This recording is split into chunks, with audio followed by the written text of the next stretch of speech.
Sonic is one of the most treasured gaming mascots of all time. While not quite as popular or successful as Mario, he's always been around and he's usually up for a good time. But taking a look at his earlier days, not many people are aware of just how many games he was in. On the Gamecube, there's a game called the Sonic Gems Collection that has some of Sonic's lesser known and obscure titles. Let's take a look through the Gems Collection and see if there's anything worth playing. The earliest game you'll find on the collection is Sonic 2, but I know what you're thinking, and no, this is not the Genesis or Mega Drive version. This is completely different. In fact, this actually came out before its 16-bit cousin and is Tails' first foray into the world of gaming. This Sonic 2 actually released on the Game Gear, and I'll tell you what, it hasn't aged well. It runs smoothly and looks alright for a Game Gear game, but the main problem is with the controls. Sonic is usually pasted in the bottom center of the screen, probably the worst place for him to be in, because he runs so frickin' fast. You'll die often from spikes and enemies that pop out of nowhere, and you'll definitely need to get used to the jumping.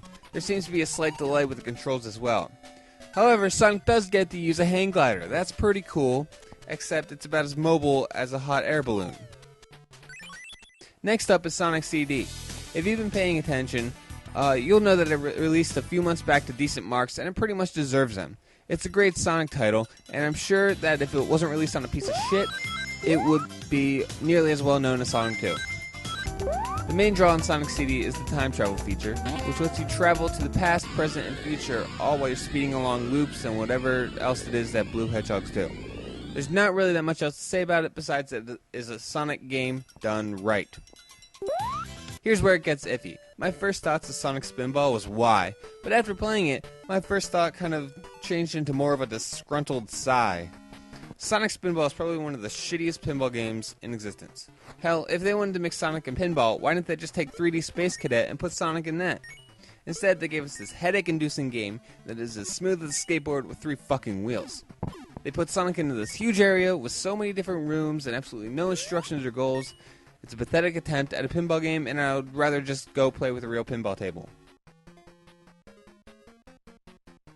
The next Sonic game on the list is for the Game Gear, and it's called Sonic Triple Trouble. Essentially, this is just Sonic 2 that I just talked about with slightly better controls and a spin dash. It turns out to be a slightly better game, but I still have some problems with the bosses. See, the bosses are extremely simple in their mechanics, but extremely difficult at the same time. I had a hell of a time with the very first boss, so allow me to explain. What you're supposed to do is jump on a spring and hit this giant floating turtle. That's fine, that shouldn't be too hard. However, the problem comes in when you get killed because Sonic is not in the ball when he jumps on a spring. You can't just jump into the thing, you have to jump on the spring. So how are you supposed to reach it and, kill it? It's like playing a game of Russian roulette, except you're holding a snapping turtle to the face. The second boss was pretty brutal as well, and I simply didn't know how to kill it.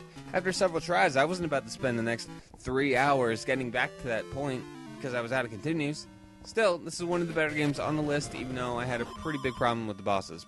It might just be me, I don't know, so I'll give it the benefit of the doubt. When I played Sonic 2 when I was younger, the good one on the Genesis, I always loved being Tails because he could fly and, he was a fox. Foxes are cool.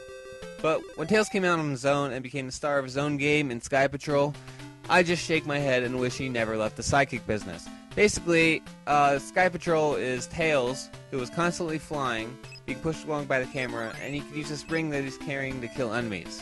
There are also these weird things that Tails can grab onto that fling him around, but Tails seems kind of temperamental when actually grabbing said things. Hell, half the stuff Tails picks up don't even do anything. I don't really see the purpose of it. I don't really see the purpose of this game, actually, either. It's like the Hotel Mario of the Sonic franchise. It comes off as weird, awkward, clumsy, and it mixes elements of puzzle games and shoot-em-ups.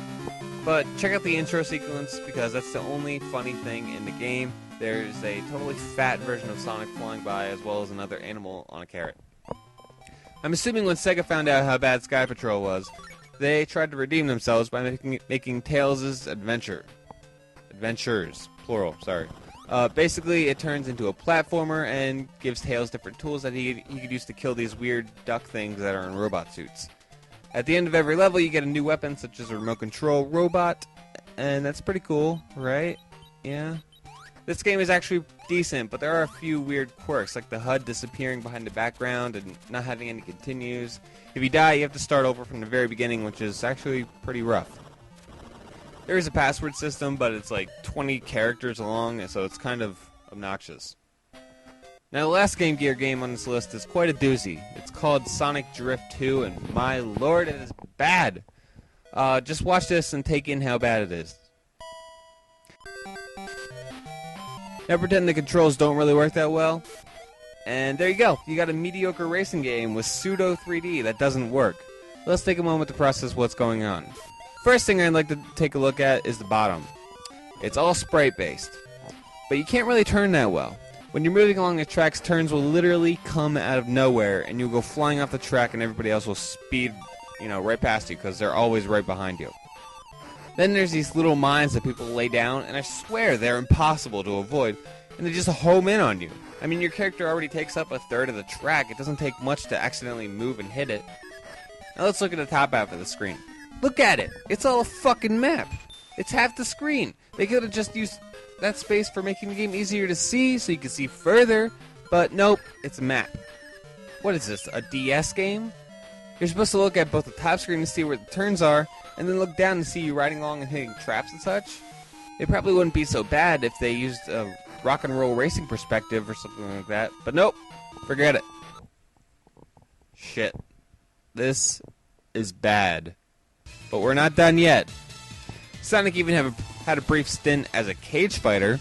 The only fortunate thing about this game existing is that it stayed in the arcades and out of your homes, which allowed people to be blissfully unaware of the travesties of Sonic spin-offs.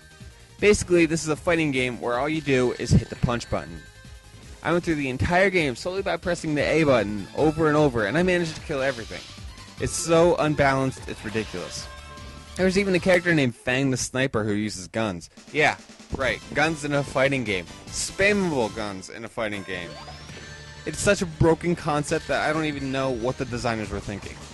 It requires absolutely zero skill. Just a bit of luck and impressive button tapping skills. You can get all the way through to Eggman, who is a joke because you can't take damage during his fight. What? I don't get it. But forget Sonic Fighters for now because we have to discuss something even better. You know how Sonic Drift 2 was racing? Well, that wasn't Sonic's only racing game. I present to you Sonic R. The game is so bad, it makes you feel good about yourself. See, this was released back in '97 on the Saturn and PC, but now it's back so everybody can feel better about their self. Makes perfect sense, right? Sonic is fast, he should have a racing game. So this time, they ditched cars and they all run on foot. Whatever. Okay, that's fine. The only problem is, well, pretty much everything. The characters are way too hard to control. They honestly control like frickin' bouncy balls.